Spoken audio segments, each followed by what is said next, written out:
Hello everyone, it's Lennon. Welcome back to the channel. Today I'm going to do something quite fun. If you've been following me for a while, you know that I love to dress up in some of my videos, and today was no different. I want to do a VR to the lovely Kellyanne. She recently posted a video discussing some witchy things that she does not do. So after watching it a couple of times, I said there's bound to be some witchy things I don't do either. So I asked myself, am I a good witch or a bad witch? And it was kind of funny that I thought that kind of a way, and it might have been that she mentioned Glinda in that video. I was like, ooh, she's giving me a permission slip to make my own Glinda the Good Witch crown. And so I did. And if you're interested, at the very, very end of this video, I will post a short how-to video on how this crown came about. So stay tuned for that if you're interested. Anyway, let's get into this. I started to really try to think about witchy things I don't do. So I kind of went at this as like what is popular or what is in pretty much all the books that I literally in every book crossed the hell out. And I kind of went from there. Now, I don't really want to go the route of witchy things I don't buy. I believe I could devote an entire other video to that. So I'm gonna try to stick with the the craft part of witchcraft in this particular VR. I had written down that I do not, or I haven't had, a spiritual mentor. And I started wondering, I was like, well, why would I put that down? Because that's technically not true. Even if I didn't pay someone, like for their service to help me figure out where my path is going, much like Kellyanne, she's got that service readily available for you through her website, which is beautiful. But because I had never purchased something, I kind of felt like I never really had a real mentor. And that's probably why I wrote it down. But to be honest, of all the books that I've read and all the articles that I've read pre-internet, okay, because I grew up in that era of pre-internet and looking everything up in the encyclopedia. Then the internet came out and it bloomed out, and there were so many things happening when that began, like so many blogs and articles about witchcraft and things like that. And then of course YouTube, coming onto YouTube, I don't know, 10 years ago now. There's been a lot of teachers on there too, and I very much consider myself a rebel witch, I guess you could say, in line with kind of what Kellyanne talks about, is kind of mapping out my own path. And at the beginning, I very much wanted to be like everyone else, but then there were some things I just could not get into the groove of, right? So in terms of all of the resources that I used at the beginning, I can really do consider all those books and blog authors and YouTube content creators, I consider them spiritual mentors in their own way. And it's not something that I'll never do, never say never. So it's just something I haven't done, is purchased a mentorship in terms of my spiritual path. So there's one thing I haven't done. I guess you could say I haven't done that. And like I said, at the beginning, I found like I wanted to be like everyone else. So there were things in The Spiral Dance by Starhawk and anything by Scott Cunningham, like for that solitary practitioner, about certain things that witches do, like certain kind of spells, certain kind of ways in which you start ritual and things like that, that I wanted to do, but I could not get into the groove of. Like casting a circle. I tried for a little while. I was like, I probably need to be doing this. I probably need to be facing the like cardinal directions and calling in the elements and yada yada yada yada. I probably need to be doing this, but it didn't feel right for me. I kind of felt awkward doing it. And so after a couple of years of like forcing it, I was like, okay, I'm just gonna cut this out and see what happens with my magic. Let me tell you something, folks. For me specifically, it didn't do anything. Didn't do anything crazy. my spells didn't blow up in my face like Finnegan, like Seamus Finnegan from Harry Potter. I mean, nothing, you know, weird happened when I didn't cast the circle beforehand. For me personally, I know that that's a beautiful practice, and a lot of witches cast their circles, but I don't. Also, on top of, I wanted to just mention something. It's kind of tool-like, like a tool, but I wanted to mention it. In terms of casting a circle, I noticed in all my resources that witches would use wands, some kind of wand to focus in the energy, like when they're envisioning the light, and the light is in their body, and then they put it out into the elements, or they're sucking the elements in.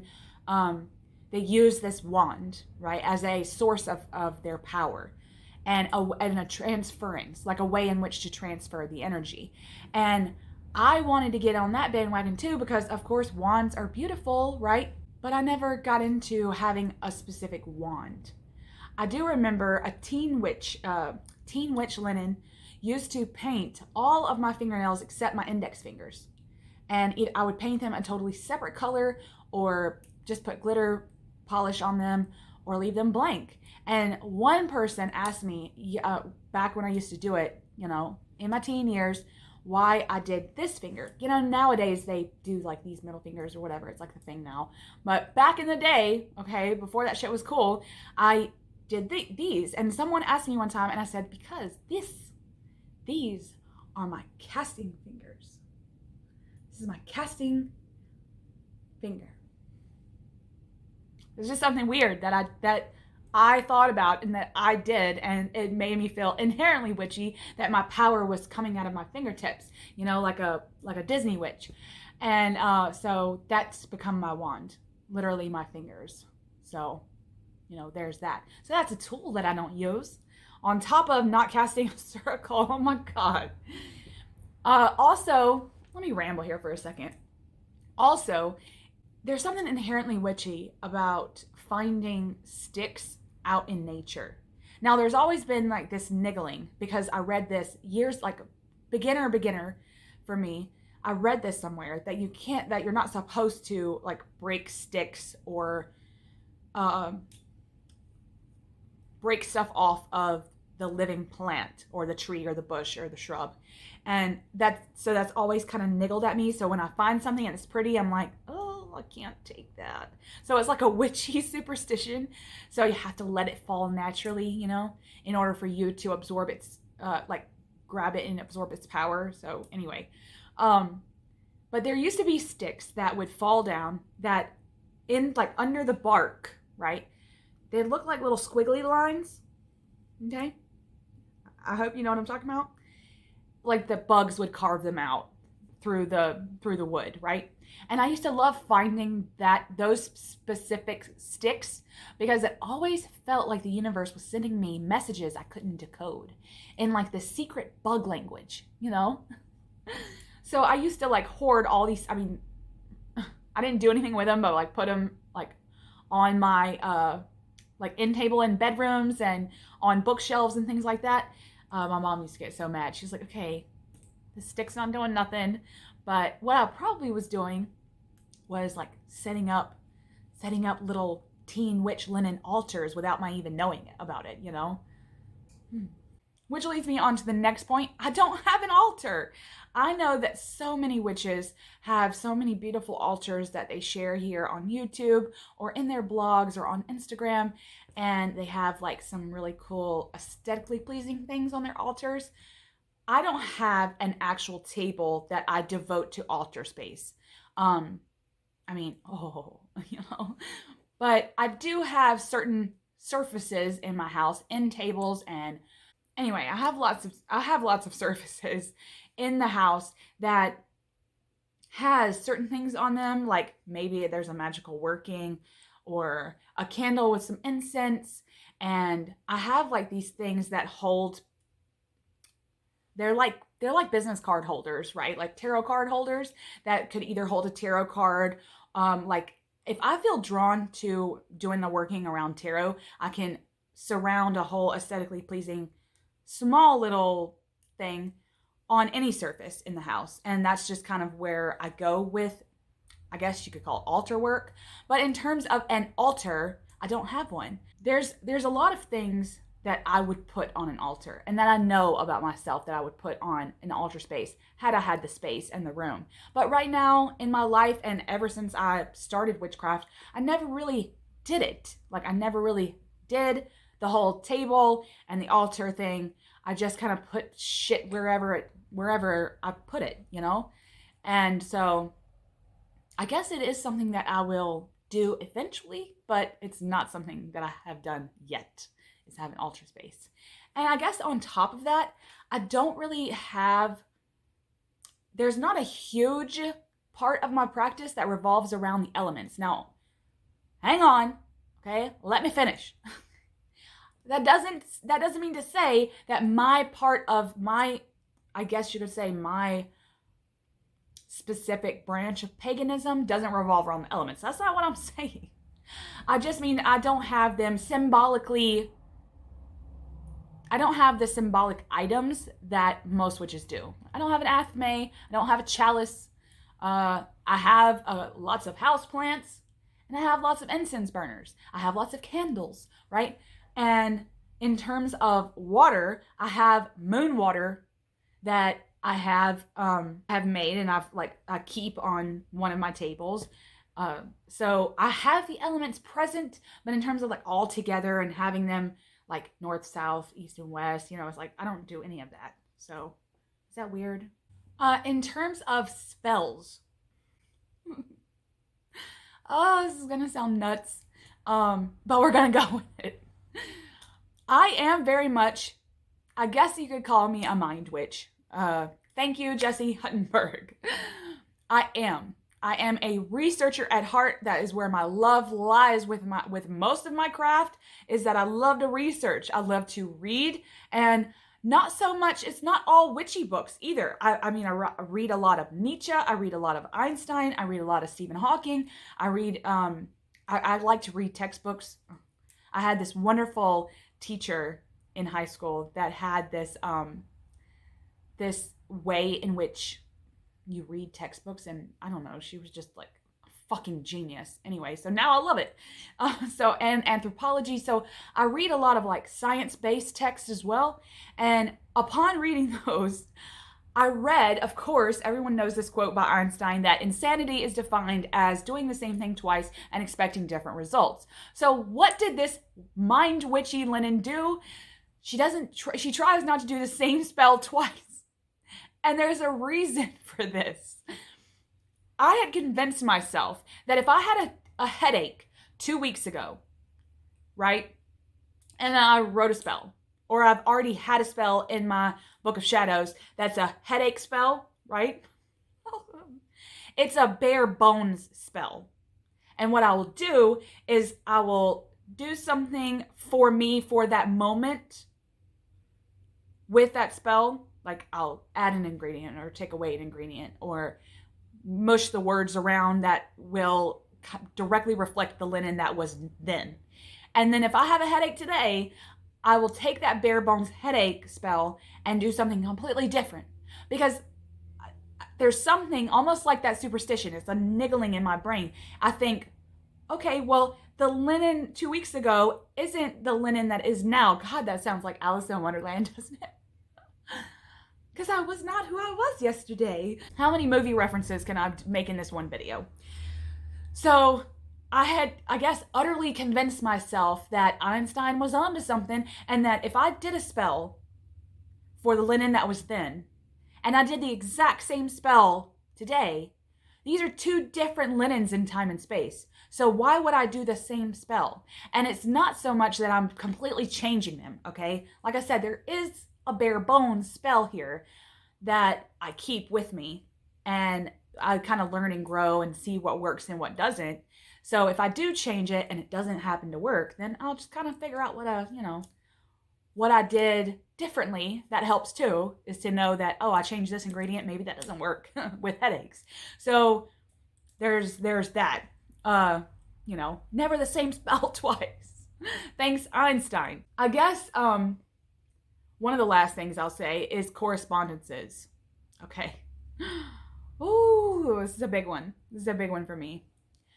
I could give a fucking rat's ass about which plants do what they do in magic. I don't know how to say that the right way. This makes me a very bad witch. Okay? Somebody spank me. I have read so many great green witchy books, okay, herb books. I have an affinity for like natural remedy books. I love them.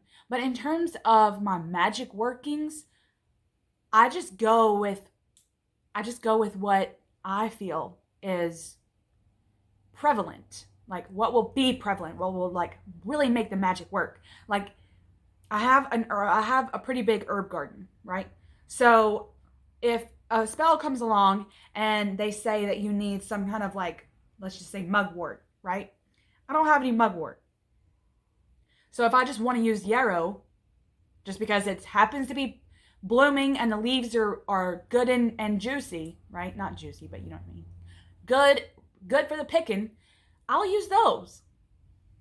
And then if it doesn't work, I won't use it again. So I don't really, and I don't have anything like poisonous. Everything in my herb garden is ingestible. So, you know, there's that. Okay, it's not like I'm using foxgloves or nightshade in my magical workings. But I just don't, I love reading and researching about plants to an extent. But when it comes to like what this plant could do, I don't think that that's all it can do. I do believe in substituting some things, and you know, I'll just throw some lemongrass in there because I don't have anything that would even remotely look like this or feel like this, or you know, whatever. If I just want something in my tub and it happens to be a ritual bath or something, and I want to throw all the herbs I have in my tub in there, it doesn't necessarily mean that they're going to be firing off, like, you know, in Sleeping Beauty where she was like, that dress and everything just keeps changing colors because they look like they're throwing their magic at her. It's not like all those herbs are going to start like blowing up in the bath with all those like not everything that those plants are corresponded with are going to happen to me because I had that bath. Does that make sense? I don't know if that makes sense. So correspondence says I do what I want with my own plants. Yeah, it's nice to know that scientifically speaking, scientists have actually proven that sage, any type of sage, okay, not just white sage, difficult to get white sage ethically. So I grow my own, okay? It's been scientifically proven that sage clears 94% of toxins in the air. Right? Yeah, that's big shit. Okay. So those types of correspondences, yeah, those I'll listen to that. Scientific truth, folks. But really, it's whatever I have on hand. And it's going to work with me because I believe it is. I guess is where I was going with that. I don't believe that I have a familiar or a spirit guide, a spirit animal, I guess you could say. I do have certain things that I work with in my magical practice in terms of symbolism, in terms of animals. Like, I work with snakes, I work with birds, I work with dragons. But in terms of like them being a familiar or a spirit animal, I do believe, okay? I do believe in fairies. I don't necessarily think that they are my spirit animals or familiars. I just work with them symbolically, almost abstractly, I guess you could say. We'll go with that. I guess I just haven't devoted the time. Maybe it's because I haven't devoted the time to figuring that out. Like figuring out which of those animals, or another one completely, is a spirit animal. I have gotten messages from quite a few animals. I was doing errands one day, and with my hubby and we went into a restaurant to like eat lunch in between errands, and we came out and there were a shit ton of ravens around the car and on the restaurant sign right beside our car. And I immediately, it was like, I don't know, something in my brain. I immediately knew that the message was for me. And I thought, what are they trying to tell me? And I felt like I kept thinking about them the rest of the day. And then a few hours later, I got the call that my grandmother had passed. My grandmother figure had passed. And I don't necessarily think that I would have figured out by just them appearing, but it was almost like they were just there for me because they knew. And them being ravens, you know, I have no doubt that that's what they were there for, is, I guess, to warn me. And I felt that. And even if they were just ravens because it was a fast food restaurant or something, and they were just eating all the pellets that people drop on the pavement, that's a link for me. That's still a memory that I'll hold forever about that day. So, you know, there's those types of things that happen to me in terms of animals, but I haven't really devoted the time to figuring out which one's my spirit animal or familiar. Now, the last thing I want to say, this was kind of a big one to me too. Okay. I was reminded that I don't do this by a baby witch YouTuber, Abi the Witch. I had found them because their video was actually under one of the many times I watched Kellyanne's video of this, and I clicked on it, and it happened to be a VR to this same video. And I thought, oh, they are a really new channel, so go show them love. I'll put their channel link below. Abi mentioned astrology. And I thought, oh my gosh, me too. I was like, I barely know shit about astrology. Now, again, all this could be that I haven't devoted the time to research. As I love to research, it's definitely gonna be something that I do someday, okay? But I basically know my sun, moon, and rising. I know what's happening like with Mercury. I know what's happening like with the moons, okay?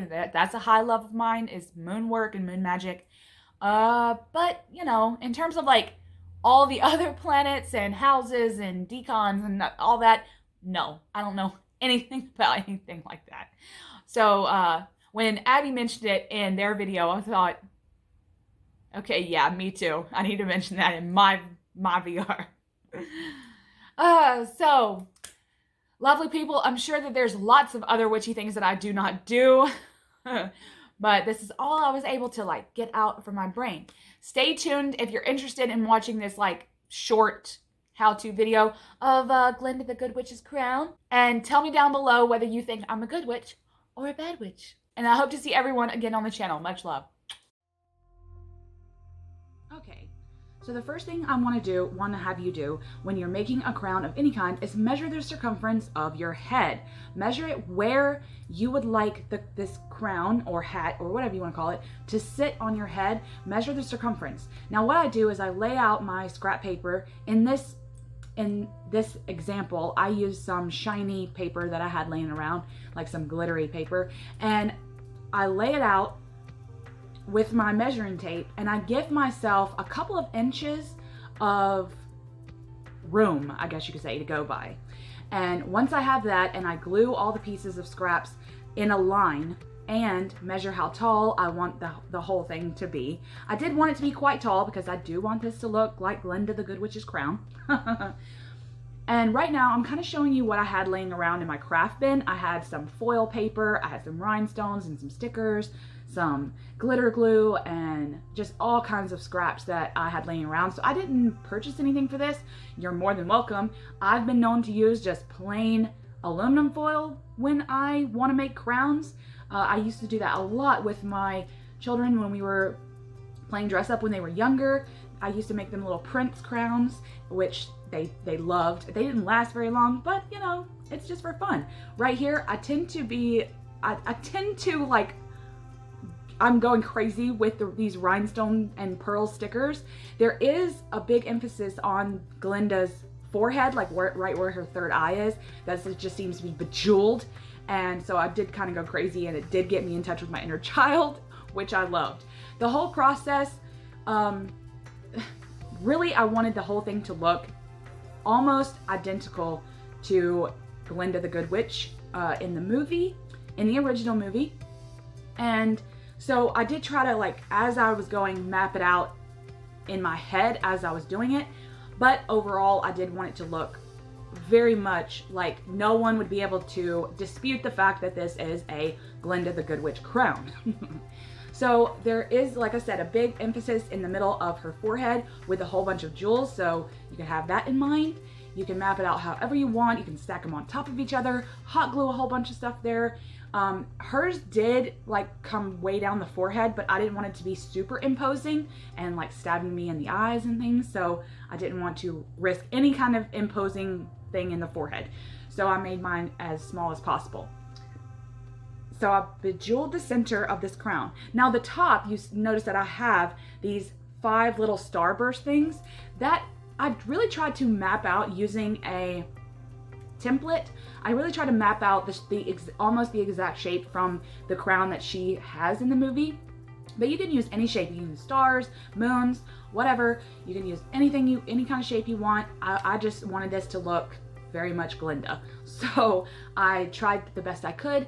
And you can do as many, you can do as you want. You can do as big or small. I did give myself room on each of like what would be the back so that I could, I don't know, have room to hot glue it all together. I'm using glitter glue right now because there is a huge area on the crown that's glitterified, and instead of using plain glitter, I wanted to use the glue because as it will dry in about a day, let it dry overnight, it'll already be done for me. I don't have to worry about the mess of plain glitter. And then once you do everything, you let it dry and figure out what you want to add or take away. And then once it's dry, you glue it together in the back, probably like an inch overlay. And I'll probably use hot glue instead of anything else, just so it's super sturdy. And that's it. I hope you enjoyed this little fun Glinda the Good Witch tutorial. Much love, y'all.